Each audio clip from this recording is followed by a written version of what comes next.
What's up, everybody? Welcome to Talk to Me with Eugene Williams Jr. I have another great guest today.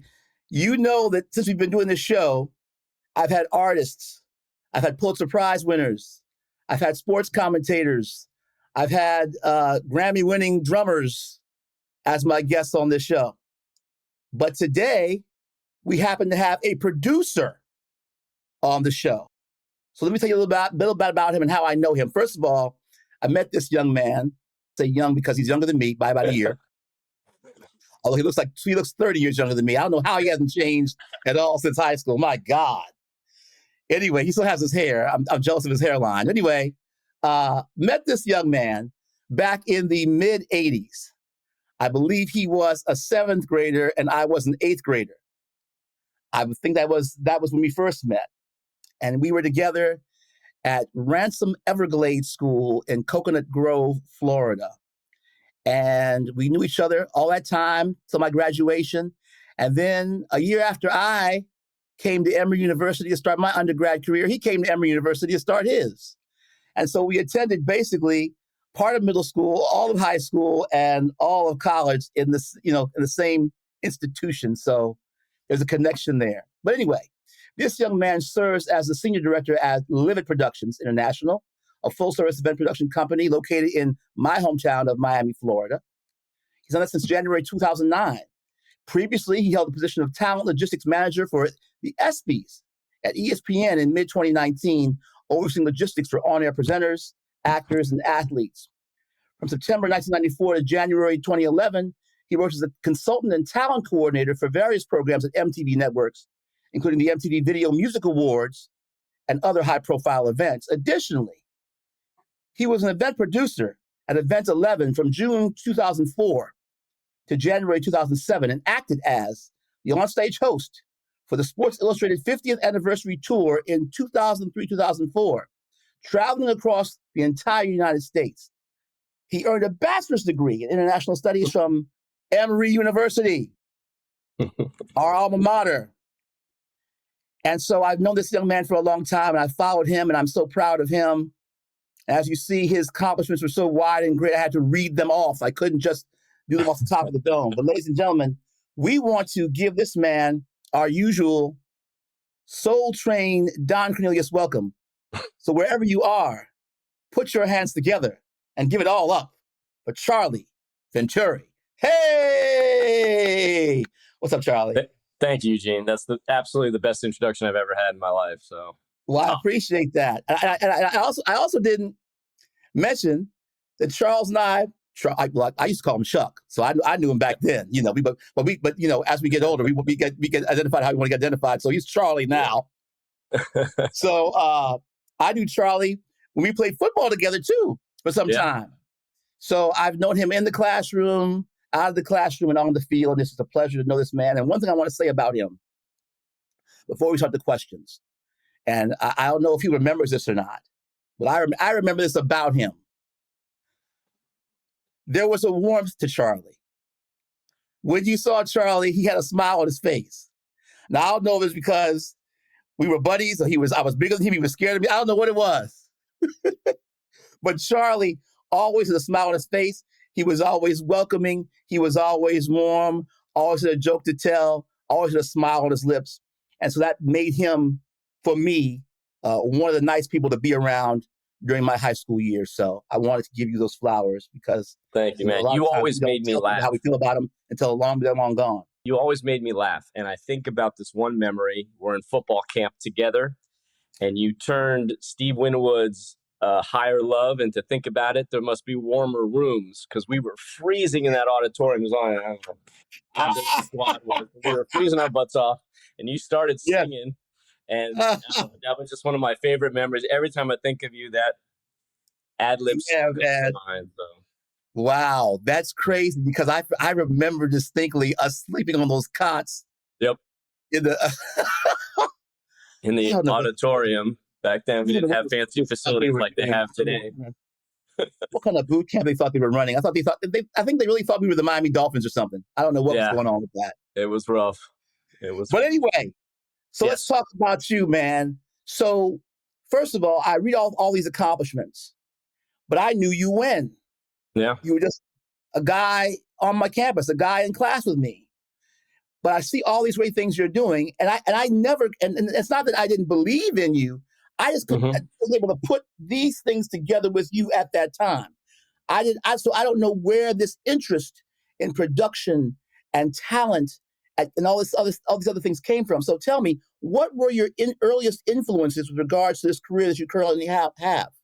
I always sum it up by not what I didn't know what I wanted to do, but I knew what I didn't want to do. I didn't want to be Right. one of these guys who went to the same office day after day after day. And that really scared the hell out of me. So I figured if I went into international studies, I'll get an international job and I'll be okay. I'll get to travel at least a little bit, right? And Right. then after I graduated, I always wanted to go to LA. I always wanted to go to California. I had this just deep calling to go there. And I moved out there and I knew one person, and she worked for MTV Networks. And so I started out as a press volunteer, walking celebrities and artists from the stage to the press room once they had performed or once they had won an award. And I'm hustling and I'm running people back and forth and doing a great job. And people see me doing a great job. And then they find out I'm working for free. I'm a volunteer. And this guy named Art Arianis took a liking to me, said, "Hey, man, you're doing a great job today. I'll give you a job. Come work for me in the talent department." And that's kind of how it started.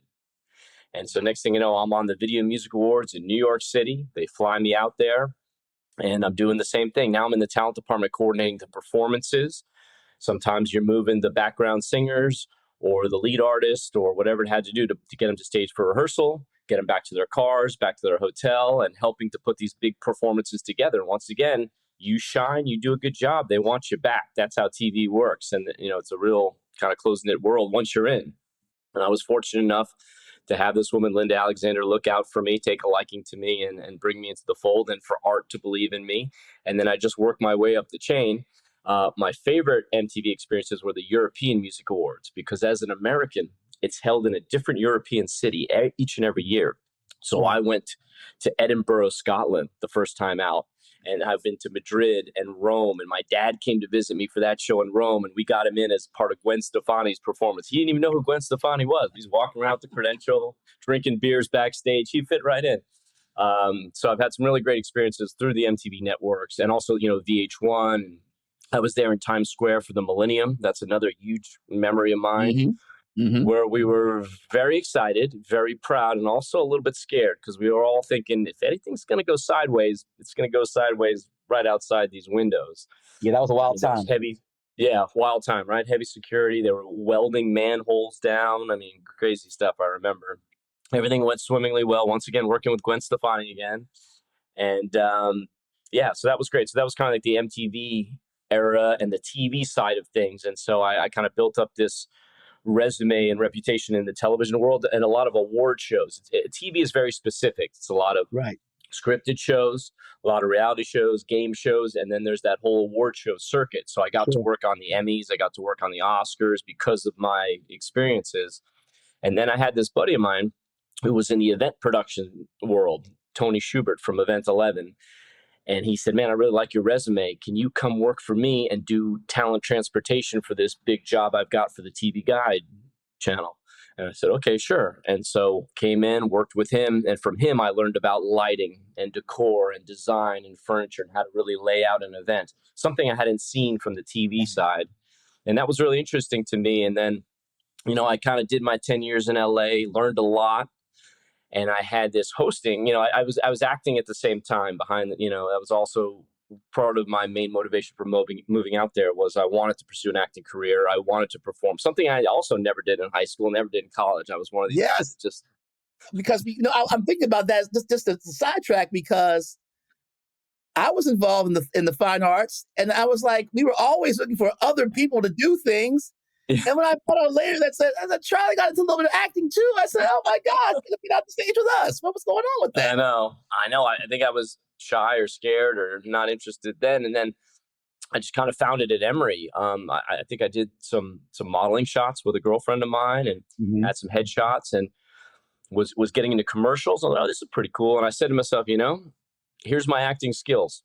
At one point in my life, I felt one way and had to pretend that I felt another way. I'm good at memorizing, and I like being in front of people, I like talking to people. So that's what I That's put pretty together. much it. That was pretty much it. And I booked a movie right after graduation called Kleptomania with Patsy Kensit and Amy Irving that filmed in Atlanta. And I Okay. played Patsy Kensit's boyfriend. I get killed right in the beginning of the movie in a dramatic drag out scene. It was kind of crazy Oh, for a man. first film, but then I got hooked. I'm like, man, this is cool. Movies are cool. I want to be in Okay. Hollywood. So that's what led me out there. Also, the draw to California, I always want to live in Cali, and the acting and the hosting thing. And then the hosting came easier to me because what I realized was a lot of actors don't feel comfortable being themselves.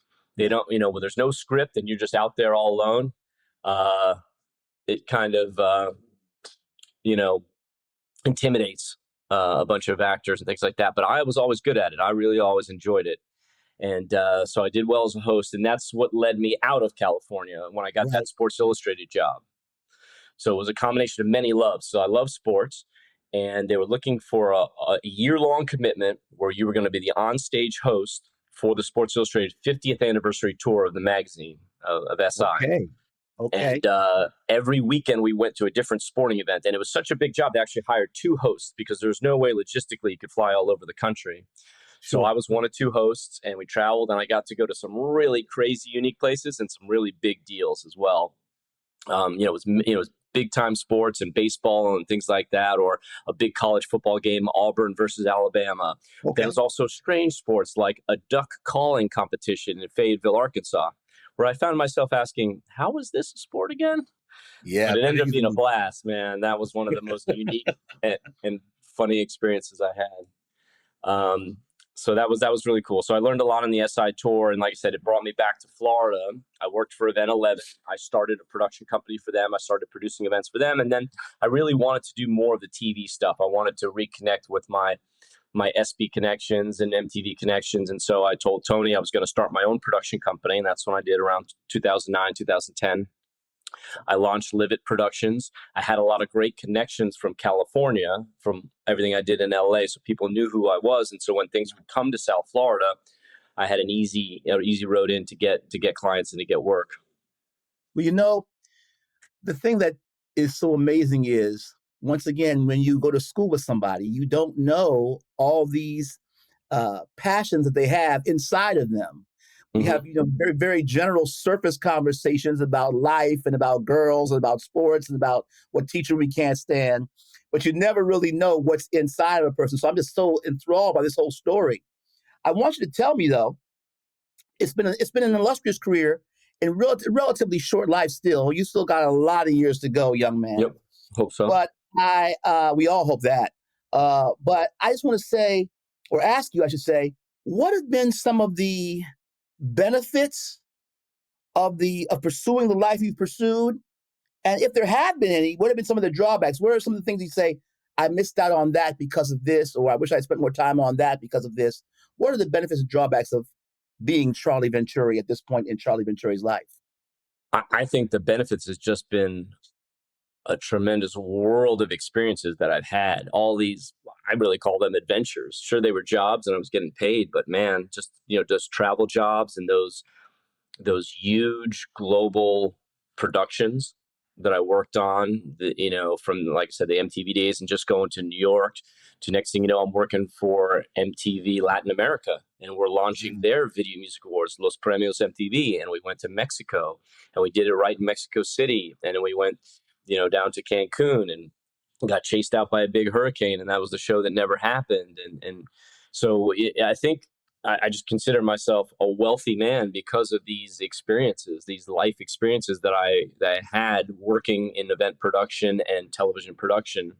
Um, I guess some people think that their life should be on a certain plan, like, oh, by 30, I should be married and I should have kids and this and that. And so Right. I guess I missed out on that traditional trajectory, but I don't lament over it because I feel like my life was just on a different path and I probably wasn't ready for it when Mm, mm, society says you should be ready for it. sure. I actually went back to some of the Ransom reunions, I felt compelled to go back, 10 years, something like that. And people are like, well, what are you doing? Everyone was married with kids. And I met these guys in that normal track, if you will, whatever normal is, but that Right. traditional track, if you will. Yes. And they're like, you're traveling the world. You're still single. You're flying off to Cancun, Mexico, and London, and all kinds of places. I'm like, yep, that's what I'm doing. And they were like instantly jealous. So I kind of felt like I'd made the right decision. None of them Yeah. seemed happier than me. So yeah, that was it. So I know lots of life lessons along the way. Yeah, I guess I had to put up with some instability because in Sure. freelance production work, you're not on payroll. You don't know where your next check is coming, but hopefully there's enough continuous work along the way or new connections you can make to keep the money coming in and cover your bills. Well, I'm hearing you talk about this, your whole experience, and what I'm getting from it is a message I think I want to send to all people, especially young people, and that is every time you're on a particular job or have a particular assignment, be the best one of those you can be, or try to be that, and somebody will pay attention.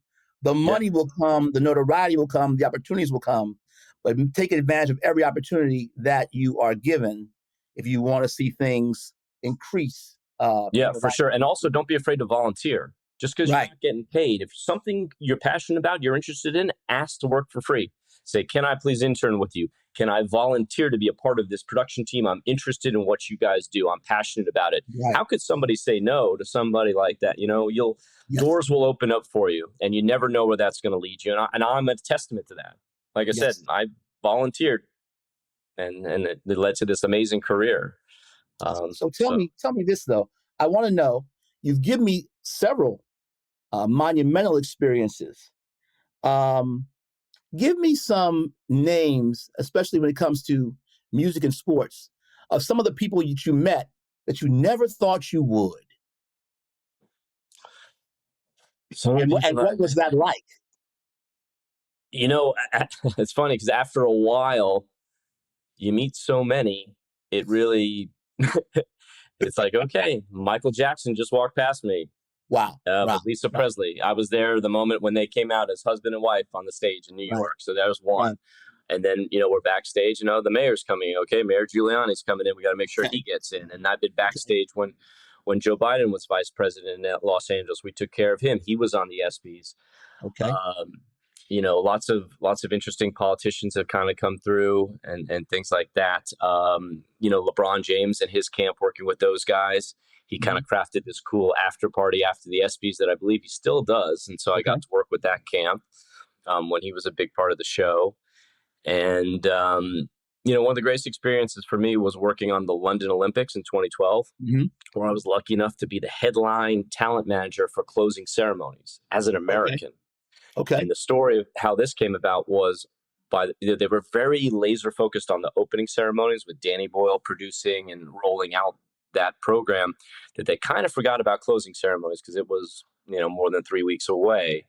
Right. And by the time they realized they needed a headline talent manager for closing ceremonies, every Brit that could have done my job was already booked. They already committed to different contracts. So my buddy Mitch Kirsch referred me through the job. It was a lot of MTV people, luckily, from the London office. And he's like, Charlie Venturi sitting right over there in South Florida. He can do this. Let's give him a call. And so they brought me in. I observed opening ceremonies, helped put together a team and manage all of the talent for closing ceremonies, including The Who, Emily Sandé, Russell Brand, and Fatboy Slim. And I got to, work with the, elite of British, pop culture and British musical performances. And that was really a really amazing experience. And you just take it all with a grain of salt and you just keep going and smile and act professional, even though sometimes, the little kid in you is still there and like, wow, this is pretty cool. I remember this guy and that's one of my heroes. You watch the video one afternoon and the next day you're actually walking a guy across the stage. Yeah, exactly. Yeah. I wish I had a picture, like my boss, we were working on something. She's like, yeah, hey, I wish I had a picture of you walking Dennis Hopper off of the stage. You guys just chatting like friends and like little moments. I never passed up an opportunity to kind of have a real moment with the celebrities at the end. I never asked for a photo. We don't do that. We don't ask for autographs, but just to talk to them about something I'd read about them or bring something intelligent, a question. Hey, this is my one chance to get a question in. Let me ask him this, and I forget what we were talking about, but it was something along those lines. I remember asking Gwen Stefani if she liked to cook. I know she's Italian. I was like, maybe. And she told me, no. At the time, she was married to Gavin Rossdale. I was like, no, he does the cooking. I just kind of, clean up and do this. And Gotcha. And that kind of became my signature thing. I started asking celebrities that I got to interview about their cooking skills. Tom Brady, no.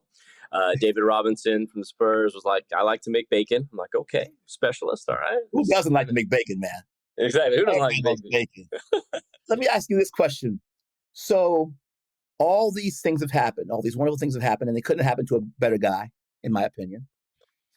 5, 10 years down the road, where does Charlie see himself? What does Charlie see himself doing? How does his brand grow? How does his career grow? Does it grow? Is he retired? What are we talking about in 5 years? That's probably the hardest question you could ask me, is to look into the future, just because it just seems to be changing so much. Right. I think our company, Livit Productions, is well positioned to continue to service the South Florida market. We work on a lot of boat shows, and that's the bulk of our business now. We do all these yacht manufacturers, these boat manufacturers. We do all the big Florida shows, and then also the Annapolis Sailboat Show. So I think we continue with that. We continue to service those guys. We continue to do big charity events and big events in South Florida, but try to grow it. Try to get into things like Live Golf. Try to get into the upcoming World Cup soccer game, which is going to be in the United States, and then the Olympics in 28 after that. So use my skills of an international work to try to gain those jobs and to move the company forward and to continue to do that sort of stuff.